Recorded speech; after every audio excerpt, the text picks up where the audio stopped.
ముస్లిం సమాజంలోని వివాహాలు రోజు రోజుకి విపరీతమైన పోకడలకు ధర్మ వ్యతిరేకమైనటువంటి పనులకు దారితీస్తున్నాయి.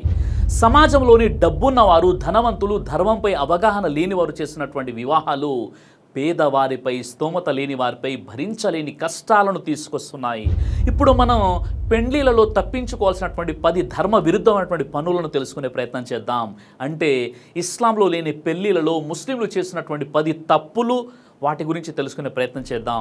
మొదటిగా అతిగా ఖర్చు చేయడం మరియు షో ఆఫ్.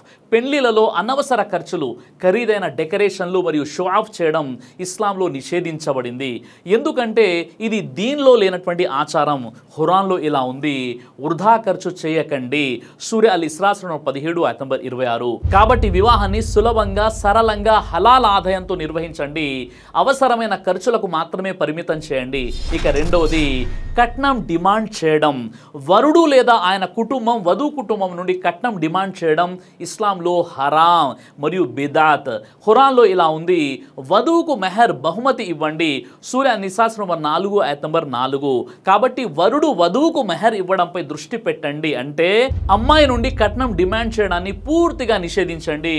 అంటే అబ్బాయి అమ్మాయికి మెహర్ ఇవ్వాలి, అమ్మాయి నుండి కట్నం తీసుకోకూడదు, ఫర్నిచర్ తీసుకోకూడదు. వారిని ఏ విధంగా కూడా డిమాండ్ చేసి భోజనాలు ఈ విధంగా పెట్టండి అని ఏ విధంగా కూడా వారిని కట్నం ప్రత్యక్షంగా పరోక్షంగా అడిగే ప్రయత్నం చేయకూడదు. ఇక మూడవది సంగీతం మరియు డ్యాన్స్. వివాహాలలో బిగ్గరగా సంగీతం, డీజే లేదా అనైతిక డ్యాన్సులు ఇస్లాంలో నిషేధించబడ్డాయి. ఎందుకంటే ఇవి శైతాన్ చర్యలు. ఖురాన్లో ఇలా ఉంది, శైతాన్ గుసగుసల నుండి అల్లాహ్ను ఆశ్రయించండి. సూర అల్ అరాఫ్ 7:2. ప్రవక్త ముహమ్మద్ సల్లల్లాహు అలైహి వసల్లం వారు ఇలా అన్నారు, సంగీతం శైతాన్తో సంబంధం కలిగి ఉంటుంది. సహీహ్ అల్ బుఖారీ హదీస్ నంబర్ 5590. ఇక నాలుగవది అనవసర ఆచారాలు. అంటే మెహందీ, సంగీత్ వంటివి. మెహందీ సెరమనీ, సంగీత్, హల్దీ, మాంజా, శుక్రానిక రసం, పెళ్లికి ముందు ఎంగేజ్మెంట్ వేడుకలు లేదా ఇతర సాంప్రదాయ ఆచారాలు ఇస్లాంలో ఇవన్నీ కూడా బిదాతులు. ఇవన్నీ కూడా నిషేధించబడ్డాయి.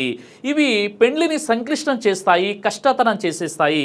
ప్రవక్త ముహమ్మద్ సల్లల్లాహు అలైహి వసల్లం వారు ఇలా అన్నారు, దీనిలో కొత్త ఆచారాలను జోడించడం బిదాత్ అవుతుంది. అంటే ధర్మంలో లేని విషయాన్ని కల్పించడం అది బిదాత్ అవుతుంది.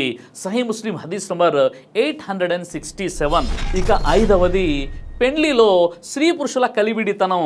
అంటే మగవారు మరియు మహిళలు కలిసిపోవడం, పెళ్లిలో పురుషులు మరియు మహిళలు ఒకే చోట కలిసి ఉండడం, పరదా లేకుండా ఒకే చోట స్త్రీ పురుషులను కలిసి భోజనాలు పెట్టడం, హిజాబ్ పాటించకపోవడం.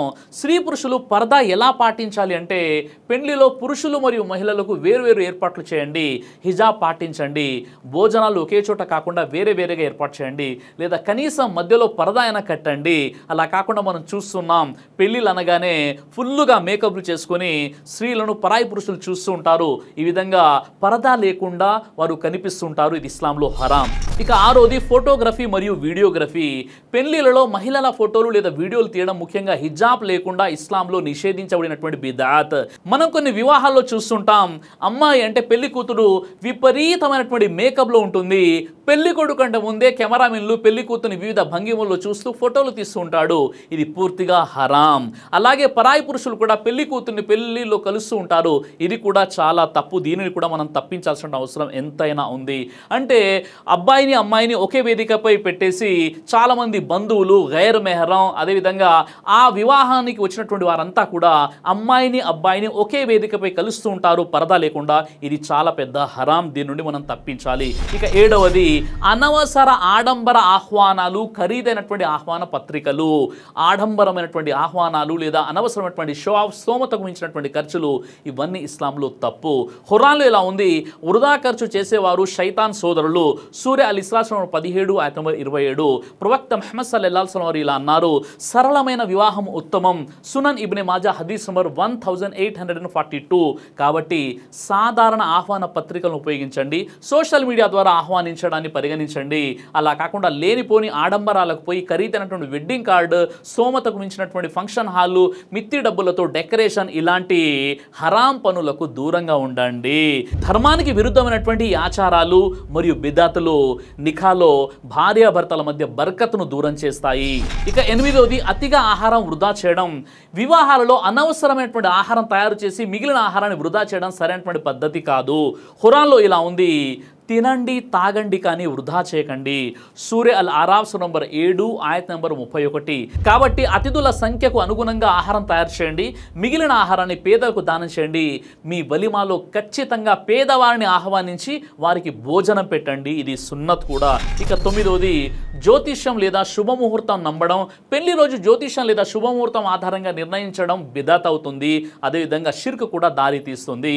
ఖురాన్లో ఇలా ఉంది, అల్లాకు మాత్రమే భవిష్యత్తు తెలుసు. సూర్య అల్ అనామ్ నంబర్ 6 ఆయత్ నంబర్ 59. కాబట్టి పెళ్లి రోజును అల్లాపై భరోసాతో నిర్ణయించండి. వివాహానికి సంబంధించి అయినా మరే ఇతర విషయాలకు సంబంధించి అయినా జ్యోతిషాన్ని నమ్మకండి. జ్యోతిషానికి దూరంగా ఉండండి. అమ్మాయి అబ్బాయి పేర్లతో బాబాలకు చెప్పి వీరి జాతకం ఎలా ఉంది, వీరికి పెళ్లి చేయవచ్చా, వీళ్ళ నక్షత్రాలు బాగుంటాయని పెళ్లి కంటే ముందు వారి గురించి జ్యోతిష్యులను లేదా బాబాలను అడిగి తెలుసుకోవడం షిర్క్ అవుతుంది. ఇది మహాపాపం. ఇక 10వది వధువును అనవసరంగా అలంకరించడం. వధువును అనైతిక దుస్తులతో అలంకరించడం, ఆడంబరమైన మేకప్ లేదా హిజాబ్ లేకుండా ప్రదర్శించడం, పరదా లేకుండా ఇతరులకు చూపించడం. ఒక్కరోజే కదా అని పరపురుషులకు, మేకప్ మెన్లకు, కెమెరామెన్లకు, వీడియోగ్రాఫర్లకు చూపిస్తూ పెళ్లి కూతురు అందాన్ని అంగడిలో పెట్టడం ఇస్లాంలో హరాం, నిషేధించబడింది. ఖురాన్లో ఇలా ఉంది, మహిళలు తమ అందాన్ని దాచాలి. సూర్య అన్-నూర్ నంబర్ 24 ఆయత్ నంబర్ 31. స్త్రీలు తమ అందాన్ని, తమ డ్రెస్సింగ్ని, తన మేకప్ని, తమ స్టైల్ని, తమ సర్వస్వాన్ని, తమ అందాన్ని కేవలం తన భర్తకు ముందు మాత్రమే ప్రదర్శించాలి, పరాయి పురుషుల ముందు కాదు. కాబట్టి వధువు హిజాబ్తో సరళంగా అలంకరించుకోవాలి. అనవసర మేకప్ మరియు ఆడంబర దుస్తులను నివారించాలి. భర్త ముందు ఎంతైనా మేకప్ చేసుకోవచ్చు, కానీ పరాయి పురుషుల ముందు తన మేకప్ని ప్రదర్శించకూడదు. అయితే ఇప్పుడు వివాహంలో బర్కత్ని పెంచడానికి చేస్తున్నటువంటి పనుల గురించి తెలుసుకుందాం. నికాను మసీదులో సరళంగా నిర్వహించండి. మీ స్తోమతకు మించి అప్పు చేసి పెళ్లి చేయకండి. కట్నం తీసుకోకండి. గానా బజానాకి దూరంగా ఉండండి. ధర్మంలో లేని ఎంగేజ్మెంట్ వేడుకలు, ఇతర వేడుకలకు దూరంగా ఉండండి. వివాహంలో ఖురాన్ పఠనం మరియు దువాలు చేయండి. నిఖా తర్వాత వలిమా మీ స్తోమతను బట్టి సరళంగా చేయండి. సహీ బుఖారీ హదీస్ నంబర్ 5162. వివాహం ఖర్చులకు హలాల్ ఆదాయాన్ని మాత్రమే ఉపయోగించండి. సహీ ముస్లిం హదీస్ నంబర్ 1015. మనం రోజు చదివే నమాజ్ విషయంలో ఎన్నో జాగ్రత్తలు తీసుకుంటాం. చేతులు ఎక్కడ కట్టాలి, ఎక్కడ కట్టకూడదు, ఆమీన్ బిగ్గరగా చెప్పాలా, చెప్పకూడదా, ఏ మసీదులో చదవాలి, మా మస్లక్ ఏంటి, మా ఇమాం ఎవరు, అతని జ్ఞానం ఏంటి, ఈ విధంగా అనేక విషయాలు చర్చించుకునేటటువంటి మనం మరి జీవితంలో ఒక్కసారి జరిగేటటువంటి వివాహంలో ఎంత జాగ్రత్తగా ఉండాలి, ఎన్ని జాగ్రత్తలు తీసుకోవాలి ఒక్కసారి ఆలోచించండి. ఒకవేళ మీరు చేసుకునేటటువంటి వివాహం ప్రవక్త వారి సున్నత్కి వ్యతిరేకంగా హరాం పద్ధతుల్లో చేసుకుంటే భార్యాభర్తల్లో సుఖ సంతోషాలు ఉండవు. వారికి పుట్టే పిల్లలు నీతివంతులుగా కూడా ఉండరు. వారి జీవితంలో బర్కత్ కూడా ఉండదు. కాబట్టి వివాహం అనేది గుణవంతురాలైనటువంటి యువతి, దైవ భీతి కలిగినటువంటి ఖురాన్ హదీస్ పరిజ్ఞానం ఉన్నటువంటి మంచి అమ్మాయిని పెళ్లి చేసుకోండి. వారి తల్లిదండ్రులను చూడండి. గొప్ప సంస్కారం ఉన్నటువంటి అమ్మాయిని మాత్రమే పెళ్లి చేసుకోండి. ప్రవక్త వారు ఇలా అన్నారు, ఒక వ్యక్తికి గుణవంతురాలైనటువంటి అమ్మాయి భార్యగా లభించడం అతనికి పూర్తి ప్రపంచ సంపద దొరికినా దానితో సమానమని చెప్పారు. మీరు అమ్మాయిలో చూడాల్సింది డబ్బు కాదు, గుణం, దైవ భీతి. అల్లా మనందరికీ ప్రవక్త వారి సున్నత్ ప్రకారంగా వివాహం చేసుకునే సద్బుద్ధిని ప్రసాదించుగాక. ఆమీన్ యా రబ్బుల్ ఆలమీన్. దైవ ప్రవక్త ముహమ్మద్ సల్లల్లాహు అలైహి వసల్లం వారు తెలియజేశారు, కడుపుకు సంబంధించినటువంటి అన్ని రకాల వ్యాధులకు అద్భుతమైనటువంటి ఔషధం తల్బీనా. ఇది దైవ ప్రవక్త వారి సున్నత్. మంచి ఆహారం, ఇమ్యూనిటీ బూస్టర్, ఇందులో షిఫా ఉంది. ఇది మంచి ఔషధంగా కూడా పనిచేస్తుంది. కాబట్టి పిల్లలు అయినా పెద్దలు అయినా ఎవరైనా దీనిని ఉపయోగించవచ్చు. అలాగే ఖురాన్లో దైవం తెలియజేశాడు, తేనెలో మీకు స్వస్థత ఉంది అని. కాబట్టి స్వచ్ఛమైనటువంటి ఫారెస్ట్ హనీ కోసం మీరు సంప్రదించండి. అలాగే పురుషుల కోసం ప్రత్యేకంగా తయారు చేయబడినటువంటి షాహీ హల్వా, ఇది లైంగిక సమస్యలను దూరం చేసి శృంగార సామర్థ్యాన్ని పెంచుతుంది. మీ దాంపత్య జీవితంలో మంచి అనుభూతినిస్తుంది. ఇందులో ఎలాంటి సైడ్ ఎఫెక్ట్స్ లేవు. ఇది కంప్లీట్గా హెర్బల్ ప్రొడక్ట్స్తో తయారు చేయబడినటువంటిది. కాబట్టి స్క్రీన్పై కనిపిస్తున్నటువంటి ఈ నెంబర్స్కి కాల్ చేసి మీరు ఇప్పుడే ఈ ప్రొడక్ట్స్ని ఆర్డర్ చేసుకోవచ్చు. కొరియర్ ఫెసిలిటీ కూడా ఉంది. ఆలస్యం ఎందుకు, వెంటనే ఆర్డర్ చేయండి. ఉమ్రా ఆఫర్కి సంబంధించి 1000 కస్టమర్స్ అవ్వగానే, అంటే ఇంకా 225 ఆర్డర్స్ రాగానే ఈ 1000 మందికి డ్రా తీసి ముందు ఒకరిని ఉమ్రాకి పంపించడం జరుగుతుంది. కాబట్టి ఈ 225 మంది తల్బీనా కస్టమర్స్కి ఇది ఒక గొప్ప అవకాశం. వెంటనే నెంబర్కి ఫోన్ చేసి తల్బీనా ఆర్డర్ చేసుకోండి.